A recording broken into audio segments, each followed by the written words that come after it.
नींद से बड़ी कोई चीज नहीं होती और अनुभव से बड़ी कोई सीख नहीं होती।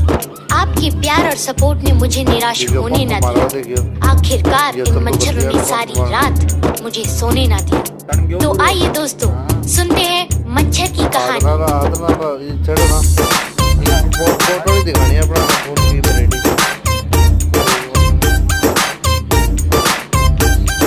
मुश्किल हो गया सोना मेरा, इनको ना मैं छोड़ूंगी।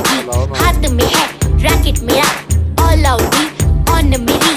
कोने से कोने तक ढूंढूंगी, कैसे न कैसे मारूंगी। इन्होंने पी लिया खून मेरा, पकड़ पकड़ के मारूंगी। अब याद आएगी इनको नानी, मच्छरों की आबादी घटानी। हटा दो अब बेकार का पानी, खत्म करो मच्छर की कहानी।